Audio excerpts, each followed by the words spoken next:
Hi hello friends, welcome back to my channel. Agnisakshi ಭಾಗ 31. ಇಷ್ಟು ಸುಂದರವಾದ ಗಂಡ ಅವಳಿಗೆ ಇದ್ದರೆ ಅವಳು ಇನ್ನು ನನ್ನ ಕಡೆ ಹೇಗೆ ನೋಡುತ್ತಾಳೆ ಎಂದು ಅಂದುಕೊಳ್ಳುತ್ತಾ, ಆದರೂ ನಾನು ಛಲ ಬಿಡದ ವಿಕ್ರಮಾದಿತ್ಯನಂತೆ ಗಾನವಿಯನ್ನು ಎಂದಿಗೂ ಬಿಡುವುದಿಲ್ಲ. ಗಾನವಿಯ ಜೀವನದಲ್ಲಿ ನೀನು ನಿನ್ನೆ ಮೊನ್ನೆ ಬಂದಿದ್ದೀಯ, ಆದರೆ ಅವಳು ನಮ್ಮ ಅಕ್ಕನ ಮನೆಗೆ ಸೇರಿದಾಗಿನಿಂದಲೇ ಅವಳ ಮೇಲೆ ನಾನು ಆಸೆ ಇಟ್ಟುಕೊಂಡಿದ್ದೆ.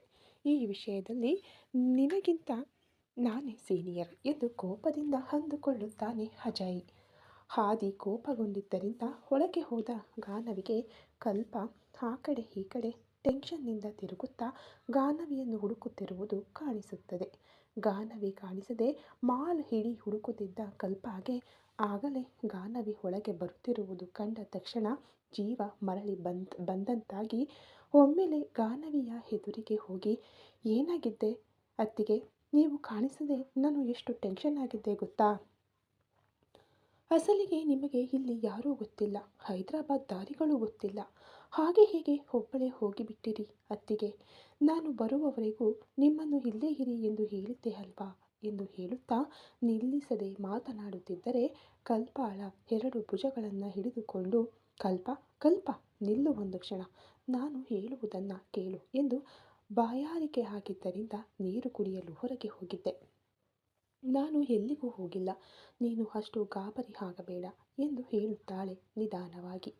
ಥ್ಯಾಂಕ್ ಗಾಡ್ ಅತ್ತಿಗೆ, ನಾನು ಎಷ್ಟು ಟೆನ್ಷನ್ ಆಗಿದ್ದೆ ಗೊತ್ತಾ ನಿಮಗೆ? ಏನಾಗಿದೆ ಏನಾಗಿ ಹೋಗಿದೆ ಎಂದು ಅಸಲಿಗೆ ಅಜ್ಜಿ ನನಗೆ ಪದೇ ಪದೇ ಹೇಳಿದ್ದರು. ನಿಮ್ಮ ಅತ್ತಿಗೆಗೆ ಇಲ್ಲಿ ಏನೂ ಗೊತ್ತಿಲ್ಲ, ಜಾಗ್ರತೆಯಾಗಿ ಕರೆದುಕೊಂಡು ಬಾ ಎಂದು. ನೀವು ಕಾಣುವವರೆಗೂ ನಾನು ಎಷ್ಟು ಟೆನ್ಷನ್ ಪಟ್ಟೆನೋ ಎಂದು ಅಂದುಕೊಳ್ಳುತ್ತಾ ಗಾನವಿಯನ್ನು ಮತ್ತೊಮ್ಮೆ ಅಪ್ಪಿಕೊಂಡು ಅವಳು ತೆಗೆದುಕೊಂಡ ಲೆಹೆಂಗಾವನ್ನು ಪ್ಯಾಕ್ ಮಾಡಲು ಹೇಳುತ್ತಾಳೆ. ನನ್ನ ಶಾಪಿಂಗ್ ಮುಗಿಯಿತು ಅತ್ತಿಗೆ, ಈಗ ನಿಮಗೆ ಬೇಕಾದ ಸೀರೆಗಳನ್ನು ತೆಗೆದುಕೊಳ್ಳೋಣ ಬನ್ನಿ ಎಂದು ಸ್ಯಾರಿ ಸೆಕ್ಷನ್ ಕಡೆಗೆ ಹೋಗುತ್ತಾರೆ. ಇಬ್ಬರು ಅತ್ತಿಗೆ ನಾದಿನಿಯರು ಸ್ಯಾರಿ ಸೆಕ್ಷನ್ ಕಡೆಗೆ ಹೋಗುತ್ತಲೇ ಸೇಲ್ಸ್ ಗರ್ಲ್ ಬಳಿ ಸೀರೆಗಳನ್ನು ತೋರಿಸಿ ಎಂದು ಕಲ್ಪ ಹೇಳುತ್ತಿದ್ದರೆ, ಅವಳು ಯಾವ ಟೈಪ್ ಬೇಕು ಮೇಡಮ್ ಎಂದರೆ, ನಾರ್ಮಲ್ ಆಗಿ ರೆಗ್ಯುಲರ್ ಸೀರೆಗಳನ್ನು ತೋರಿಸಿ ಎಂದು ಗಾನವಿ ಕೇಳುತ್ತಾಳೆ. ಅದೇನಿದು ಅತ್ತಿಗೆ, ರೆಗ್ಯುಲರ್ ಸೀರೆಗಳನ್ನು ಕೇಳುತ್ತಿದ್ದೀರಾ? ಅವು ನಿಮ್ಮ ಬಳಿ ಇವೆ ಅಲ್ವಾ, ಸ್ವಲ್ಪ ಕಾಸ್ಟ್ಲಿ ಸೀರೆಗಳನ್ನು ತೆಗೆದುಕೊಳ್ಳಿ ಎಂದರೆ, ಬೇಡ ಕಲ್ಪ, ನಾನು ಹೊರಗಡೆ ಎಲ್ಲಿಗೆ ಹೋಗುತ್ತೇನೆ ಹೇಳು, ಯಾವಾಗಲೂ ಮನೆಯಲ್ಲೇ ಅಲ್ವಾ ಇರುವುದು, ನನಗೆ ನಾರ್ಮಲ್ ಸೀರೆಗಳು ಸಾಕು ಎಂದು ಹೇಳುತ್ತಿದ್ದರೆ, ಕಲ್ಪ ಬೇಡ ಎಂದು ಹೇಳೋಣ ಅಂದುಕೊಂಡರೂ ಕೂಡ ತನ್ನ ಅಜ್ಜಿ ನಿಮ್ಮ ಅತ್ತಿಗೆಗೆ ಇಷ್ಟವಾದ ಸೀರೆಗಳನ್ನೇ ಕೊಡಿಸು ಎಂದು ಹೇಳಿದ ಮಾತು ನೆನಪು ಮಾಡಿಕೊಂಡು ಏನೂ ಮಾತನಾಡಲಾಗದೆ ಮೌನವಾಗಿ ಇರುತ್ತಾಳೆ. ಓ, 4 ಸೀರೆಗಳನ್ನು ಸೇಲ್ಸ್ ಗರ್ಲ್ ತೋರಿಸಿದವುಗಳಲ್ಲಿ ಸೆಲೆಕ್ಟ್ ಮಾಡಿದರೆ ಅವುಗಳ ರೇಟ್ ಎಷ್ಟಿದೆ ಎಂದು ನೋಡಿದರೆ ಒಂದಕ್ಕೊಂದು 2,000ದ ಮೇಲೆಯೇ ಇರುತ್ತದೆ.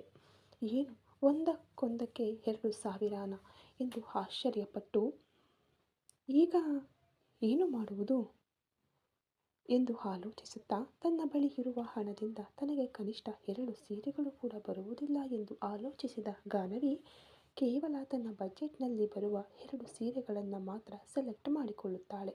ಈ 2 ಸೀರೆಗಳು ಸಾಕು ಎನ್ನುತ್ತಿದ್ದರೆ, ಅದೇನಿದು ಅತ್ತಿಗೆ, 2 ಸೀರೆಗಳೇನಾ, ಅದು ಕೂಡ ಅಷ್ಟು ಕಡಿಮೆ ರೇಟ್ನಲ್ಲಿ ತೆಗೆದುಕೊಂಡಿದ್ದೀರಾ ಎನ್ನುತ್ತಿದ್ದರೆ, 2,000 ರೂಪಾಯಿ ಸೀರೆನಾ ಕಲ್ಪ, ಅಷ್ಟು ಕಡಿಮೆ ರೇಟಾ ಎನ್ನುತ್ತಿದ್ದರೆ, ತನ್ನ ಜೀವನದಲ್ಲಿ ಇಲ್ಲಿಯವರೆಗೂ ತಾನು ಹಾಕಿಕೊಂಡ ಬಟ್ಟೆಗಳಲ್ಲಿ ಅದೇ ತುಂಬ ಬೆಲೆ ಬಾಳುವಂಥದ್ದು ಎಂದು ಆಲೋಚಿಸುತ್ತಾಳೆ ಗಾನವಿ.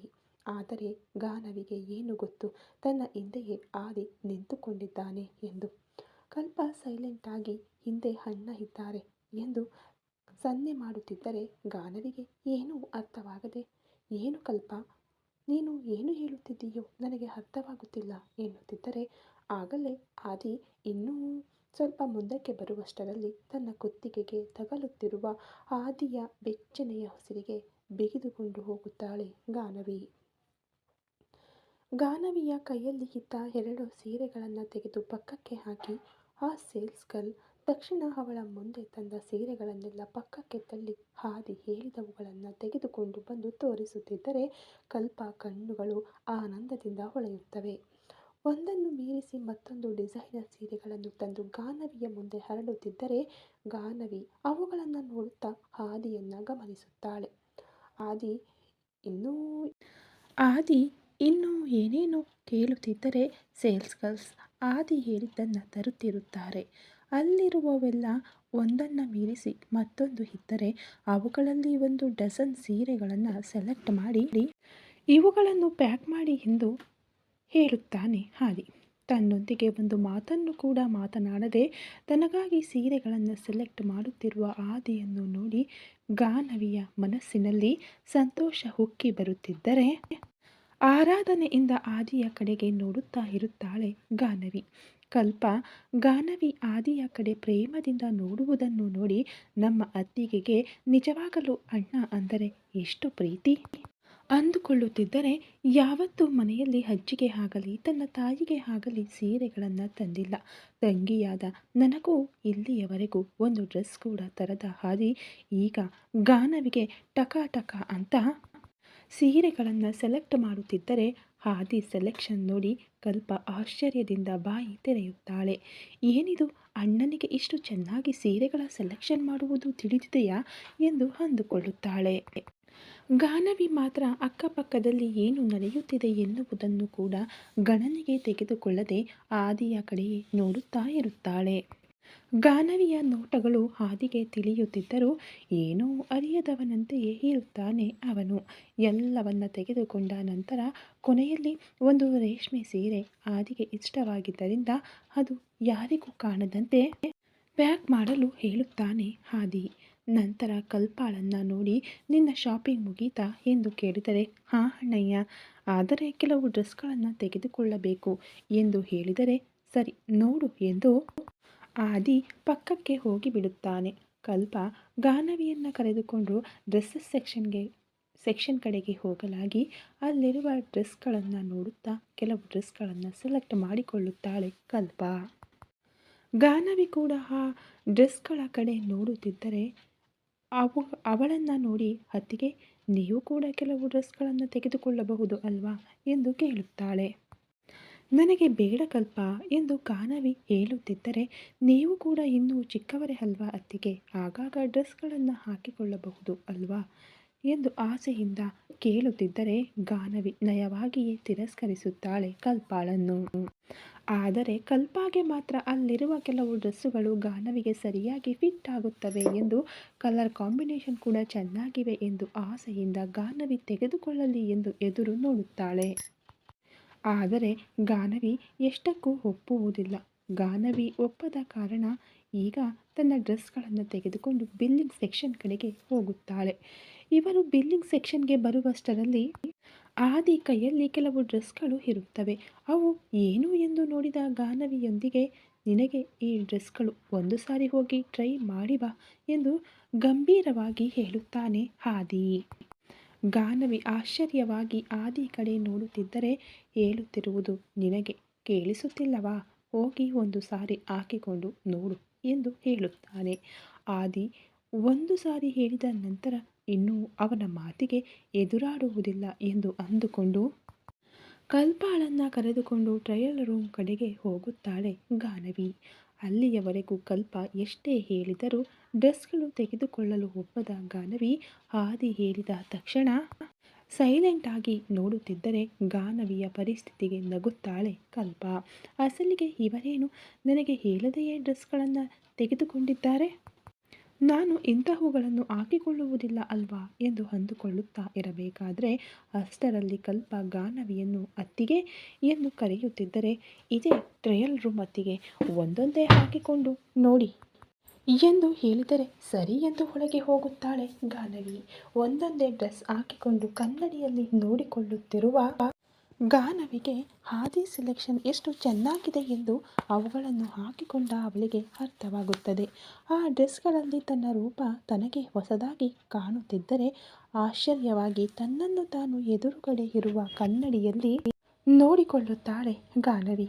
ಸೈಜ್ ಕೂಡ ಕರೆಕ್ಟಾಗಿ ಸರಿ ಹೊಂದುವುದರಿಂದ ಅಸಲಿಗೆ ನನ್ನ ಬಗ್ಗೆ ಏನೂ ತಿಳಿಯದೆಯೇ ಎಷ್ಟು ಚೆನ್ನಾಗಿ ಸೆಲೆಕ್ಟ್ ಮಾಡಿದ್ದಾರೆ, ಅದು ಕೂಡ ಪರ್ಫೆಕ್ಟ್ ಸೈಜ್ನೊಂದಿಗೆ ಸ್ವಲ್ಪ ಆ ಕಡೆ ಈ ಕಡೆ ಆಗದ ಹಾಗೆ ಇದು ಹೇಗೆ ಸಾಧ್ಯ ಎಂದು ಅಂದುಕೊಳ್ಳುತ್ತಾಳೆ. ಆದರೆ ಒಂದೊಂದೇ ಡ್ರೆಸ್ ಹಾಕಿಕೊಂಡು ಡೋರ್ ಓಪನ್ ಮಾಡಿ ಕಲ್ಪಾಗೆ ತೋರಿಸುತ್ತಾಳೆ. ಎಲ್ಲ ಡ್ರೆಸ್ಗಳನ್ನು ಒಂದು ಸಾರಿ ಹಾಕಿಕೊಂಡು ನೋಡಿ ಎಲ್ಲವೂ ಕರೆಕ್ಟಾಗಿ ಇವೆ ಅಂದುಕೊಂಡು ಕಲ್ಪ ಗಾನವಿ ಇಬ್ಬರು ಅಲ್ಲಿಂದ ಮತ್ತೆ ಆದಿ ಇರುವಲ್ಲಿಗೆ ಬರುತ್ತಿದ್ದರೆ ಕಲ್ಪ ಗಾನವಿಯೊಂದಿಗೆ ಅತ್ತಿಗೆ ನಮ್ಮ ಅಣ್ಣಯ್ಯನಿಗೆ ನೀವು ಅಂದರೆ ಎಷ್ಟು ಇಷ್ಟವೋ ನೋಡಿ, ಇಲ್ಲಿಯವರೆಗೂ ನಮ್ಮ ಮನೆಯಲ್ಲಿ ಯಾರಿಗೂ ಕೂಡ ಒಂದು ಸೀರೆ ಆಗಲಿ ಕನಿಷ್ಠ ನನಗಾಗಿ ಒಂದು ಡ್ರೆಸ್ ಆಗಲಿ ಎಂದೂ ತಂದಿಲ್ಲ. ಆದರೆ ನಿಮಗೆ ಮಾತ್ರ ಸೀರೆಗಳು ಡ್ರೆಸ್ಗಳು ಎಷ್ಟು ಚೆನ್ನಾಗಿ ಸೆಲೆಕ್ಟ್ ಮಾಡಿದ್ದಾರೋ, ನಮ್ಮ ಅಣ್ಣಯ್ಯನ ಸೆಲೆಕ್ಷನ್ ಎಷ್ಟು ಚೆನ್ನಾಗಿರುತ್ತವೆ ಎಂದು ನನಗೆ ಇಲ್ಲಿಯವರೆಗೂ ತಿಳಿದಿರಲಿಲ್ಲ ಎಂದು ಸಂತೋಷವಾಗಿ ಹೇಳುತ್ತಿದ್ದರೆ, ಏನು ಇಷ್ಟು ದಿನ ಮನೆಯವರಿಗೆ ಒಂದು ಸೀರೆ ಆಗಲಿ ಡ್ರೆಸ್ ಆಗಲಿ ತಂದಿಲ್ಲವಾ, ಆದರೆ ನನಗೆ ಮಾತ್ರ ಸೆಲೆಕ್ಟ್ ಮಾಡಿಕೊಟ್ಟರಾ ಎಂಬ ಊಹೆಗೆ ಗಾನವಿಯ ಮನಸ್ಸು ಸಂತೋಷದಿಂದ ಉಕ್ಕಿ ಬರುತ್ತಿದೆ. ಏಕೆ ನನ್ನ ಮೇಲೆ ಇಷ್ಟು ಕಾಳಜಿ ತೋರಿಸುತ್ತಿದ್ದಾರೆ, ಅವರಿಗೆ ನಾನು ಅಂದರೆ ಇಷ್ಟ ಶುರುವಾಗಿದೆಯಾ ಎಂದು ಮನಸ್ಸಿನಲ್ಲಿ ಅಂದುಕೊಳ್ಳುತ್ತಾ ಆ ಒಂದು ಚಿಕ್ಕ ಆಲೋಚನೆಗೆ ತನ್ನ ಮನಸ್ಸು ಆನಂದದ ಅಲೆಗಳಲ್ಲಿ ತೇಲಾಡುತ್ತಿದೆ ಗಾನವಿಗೆ. ಈ ಕತೆ ಇನ್ನು ಮುಂದುವರಿಯುತ್ತದೆ ಫ್ರೆಂಡ್ಸ್. ದಯವಿಟ್ಟು ಸ್ಟೋರಿ ಇಷ್ಟ ಆಗ್ತಾ ಇದ್ದರೆ ಲೈಕ್ ಮಾಡಿ, ಶೇರ್ ಮಾಡಿ, ಹಾಗೆ ಕಮೆಂಟ್ ಮಾಡಿ, ಸಬ್ಸ್ಕ್ರೈಬ್ ಮಾಡಿಕೊಂಡು ವಿಡಿಯೋ ನೋಡಿ ಖಂಡಿತ ಮರಿಬೇಡಿ. ಹಾಗೆ ಪಕ್ಕದಲ್ಲಿ ಕಾಣೋ ಬೆಲ್ ಐಕನ್ ಕೂಡ ಕ್ಲಿಕ್ ಮಾಡಿಕೊಳ್ಳಿ. ಇದರಿಂದ ನಾನು ಹೊಸದಾಗಿ ವಿಡಿಯೋ ಅಪ್ಲೋಡ್ ಮಾಡಿದ ತಕ್ಷಣ ನಿಮಗೆ ನೋಟಿಫಿಕೇಷನ್ ಬರುತ್ತೆ.